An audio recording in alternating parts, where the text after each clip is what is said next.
Yeah, once again, what's up, ladies and gentlemen? This is Charlie Tuna for Tuna TV, and we today are live and direct in St. John US Virgin Islands, and this is Fishing Trip.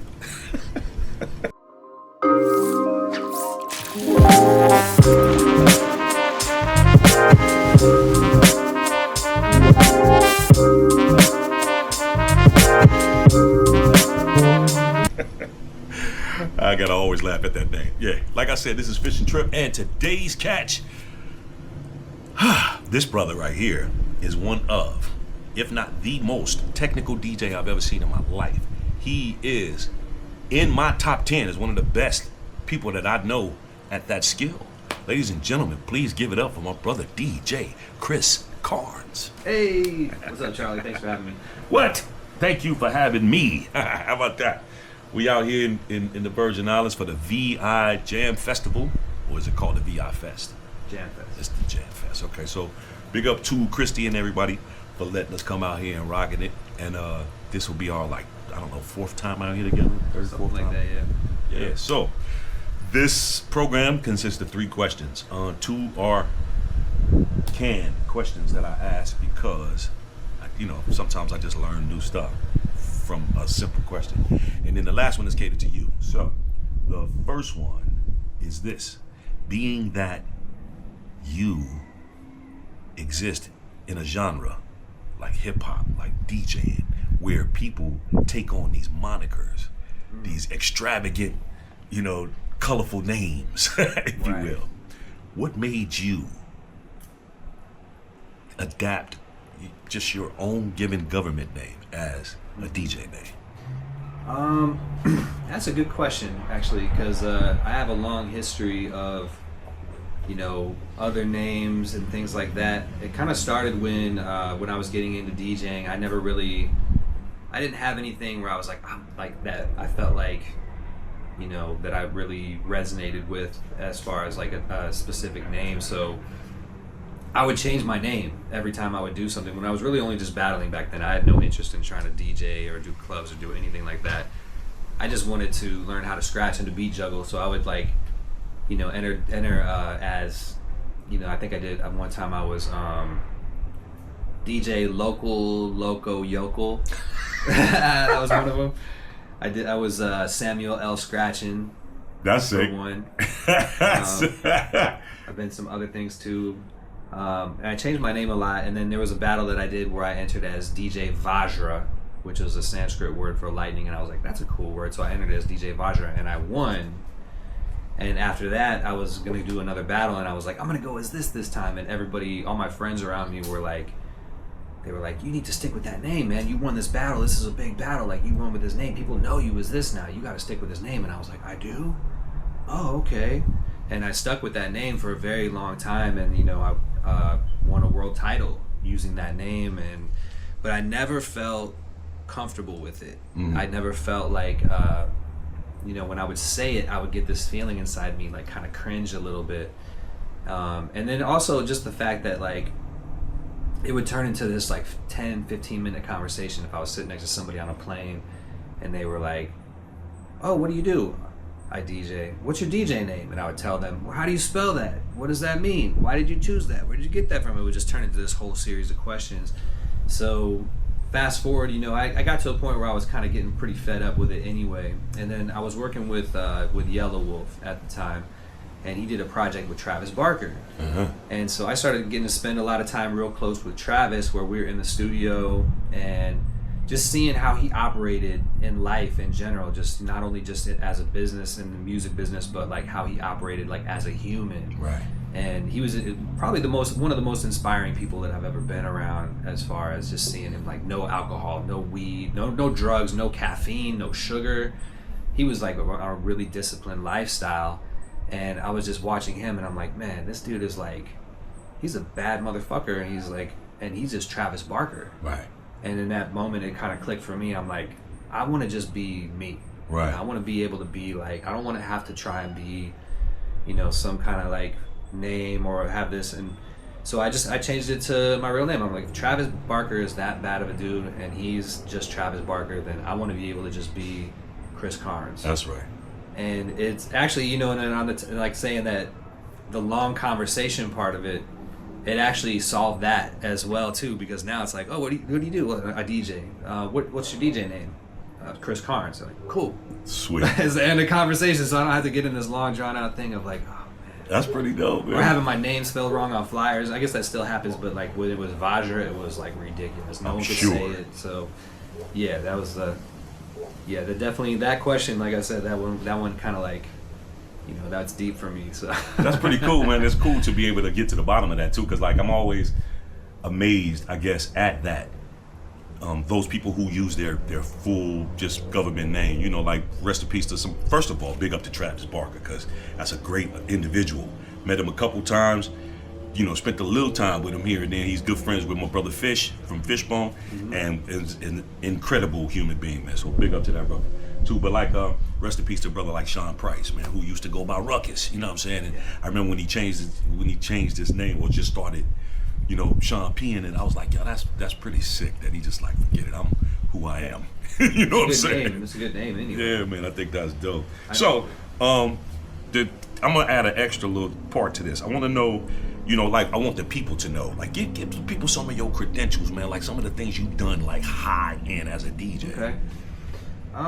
You know, like I mentioned earlier, I kind of just started in the DJ battle world.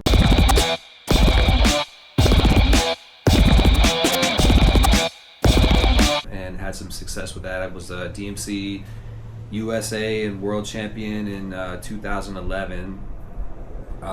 You know, and then I did this TV show called Master of the Mix. Show some love to Chris Karns!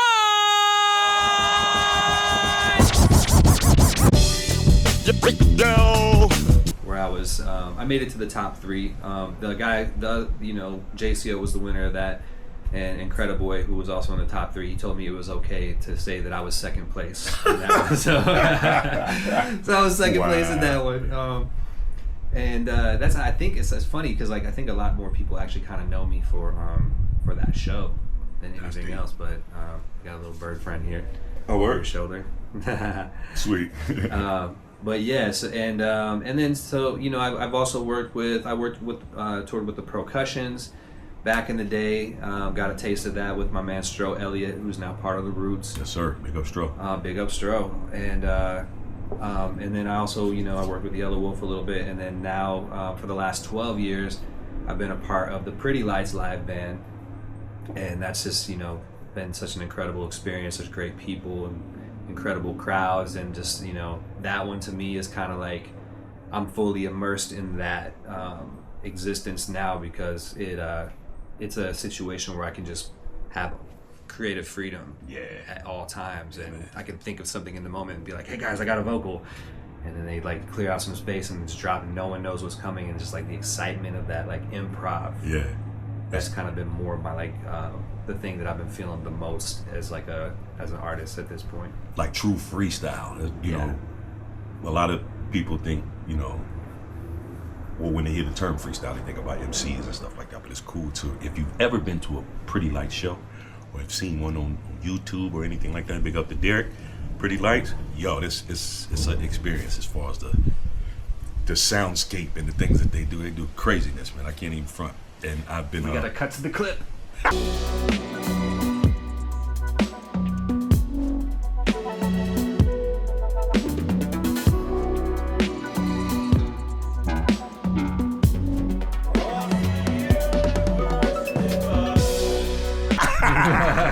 Yeah, true. I've been blessed to be a part of one of those shows, to a few of those shows actually, and you know what I'm saying, big up, like I said, once again to Derek, and that dude he's an anomaly on this planet for sure. That's for sure. But genius. So that leads me into the second question, which is, what is, has been, always will be music to you? Like, what does it do for you? What has it done for you? Good, bad? Elaborate. Just take your time and make that happen. You know, I mean, so first off, my dad did music.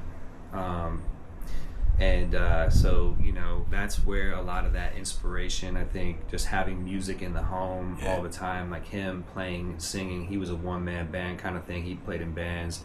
he would sing, play guitar, write music. He did, advertising jingles and won awards for stuff like that that he did locally around Fort Wayne, Indiana, where I grew up. That's right. Big up Fort Wayne. Yeah. Yeah, man. Midwest style. That's what's up. Love you, but I hope I never see you again, Fort Wayne. You know how I go. But yeah, so that was kind of like the basis of that. But I was always really drawn to music as a kid, so I would always get, like, people would always just give me tapes because they just knew I was into it, and I would do the whole pause tape thing. I would listen to the radio, and I know this song, let me see.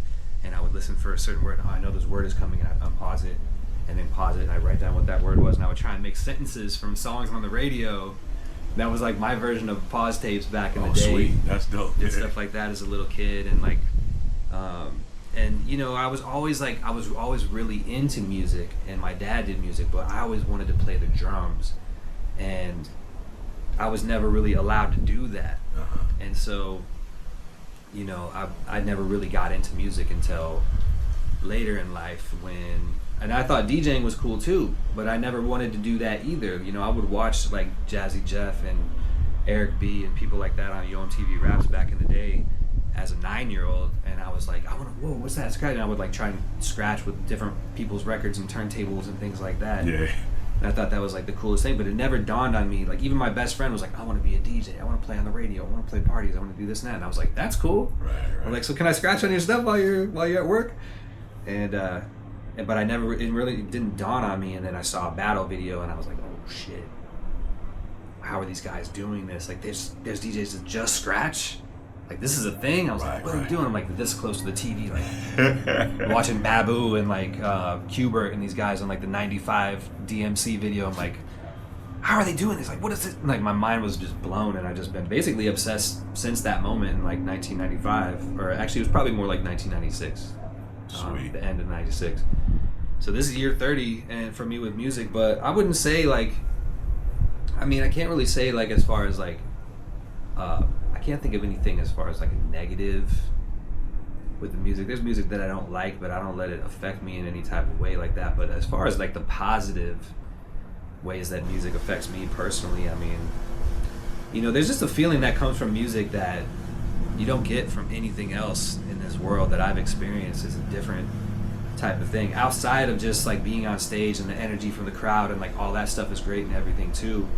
But even just listening to music and then hearing a song for the first time that you're like, oh, what is this? Yeah, man. Oh, damn. Or like certain songs where like you can, feel like a dip, like take you to a place in your life, like a memory, or make you feel a certain type of feeling. Like there's a song called Mania de Carnaval that's a version by Vince Guaraldi, the Peanuts guy, that he did on his Jazz Impressions of Black Orpheus soundtrack. And there's just something about that song, like if I listen to it, it just makes me break down and cry every single time. I got songs like that. I know how that feels. So like there's something about like, what music can do, and it can take you to a different place. It can take you out of your headspace and your fears and anxiety or whatever you might be feeling in that moment in life, and it just takes you to a completely different place where you just exist on that plane. Yeah, man. And you're vibrating with the frequencies of the sound, and then you're just, all that stuff is just gone in that moment. I get sucked into that. If I'm working on a track or something, I'll just be like, I don't even know. I'll just like snap out of it, and I'm like, what did I just do? I'll hit play. I'm like, oh shit, damn, it's been 6 hours. Like, what the hell? It like goes by like it's like a weird, it's like a different plane of existence that you can live in, at times. And I highly recommend people just immerse yourself into that world as often as possible, like where you're just like at it, you're like one entity with the sound that you're hearing and vibrating with that.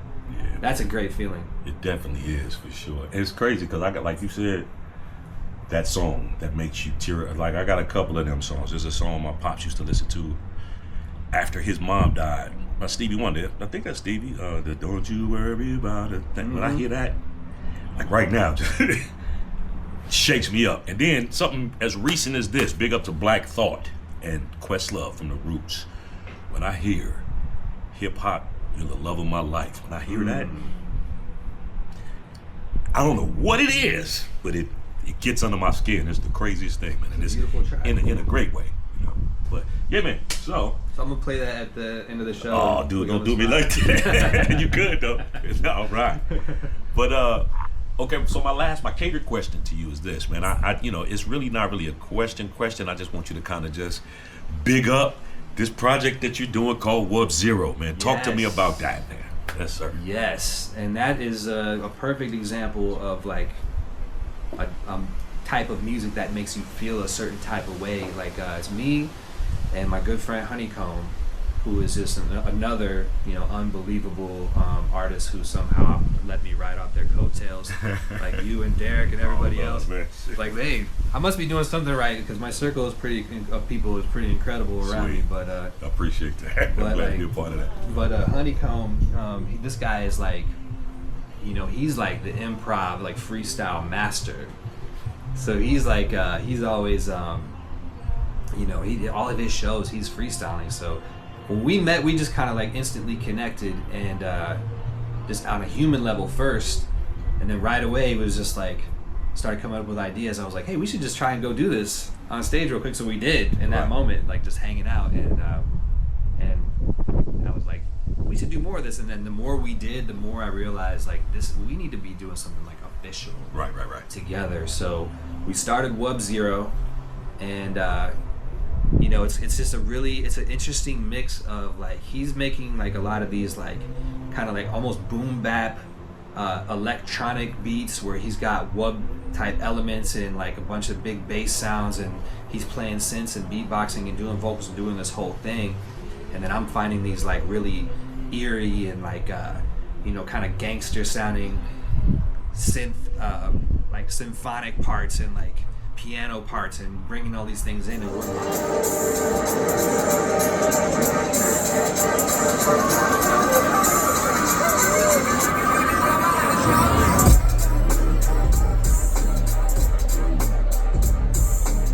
looping everything and just creating the songs in the moment. And a lot of improv, just feeling out like I'll hear something, I'm like, oh, it'll make me think of a vocal, and then I bring it in. And it's just an incredible project. We got some music coming out here real soon, and we're trying to we're definitely planning on taking that to another level this year for 2026 and beyond. So yeah, man, it's definitely interesting, man. I watched the clips that you put up. I was like, oh, this dude, they on to something like great. What was the name of that single that you was playing yesterday? Faded Off the Music. Faded Off That Music. Yeah, with Pavan of Foreign Currency, formerly of Foreign Beggars. Rest in peace, skipping on dinner. I was in a four-door Pete with shutter. Cheese looking shook from a in your manner. Chatting your lingua, spitting your grammar. Insane, running with the shutters and scammer. Yeah, man. And and we got a lot more coming as well. And shout out to Honeycomb. He's one of the he's a true artist. That's right. That dude lives it. So that's what's up. Yeah, man. I can't wait to hear more of that, man. I can't wait to be on one. I'm gonna be. Of course. Anyway, so ladies and gentlemen, talk to them about your socials, man. Let everybody know where you want. Once again, what I'm saying, for people to find you whenever they looking for you, man. Just shout them out. Check me out at Chris Karns Music on all platforms. I'm mostly active on Instagram, Facebook. I've been doing a lot of stuff on Twitch as well, some live streaming. So definitely check that out as well. And also, I got a lot of new music that is on the way, a lot of new music coming out. So, and a lot of music that I've released that you should definitely check out. So check me out on streamings and all that good stuff, whatever your platform of choice, Tidal, anything but that. Anything but that. Yeah, sucker. Anyway, so once again, ladies and gentlemen, live from the VI Jam Fest here in St. John. I'm sitting here with my brother. Give it up for Mr. Chris Karns. And this is Fishing Trip, Charlie Tuna TV. We out.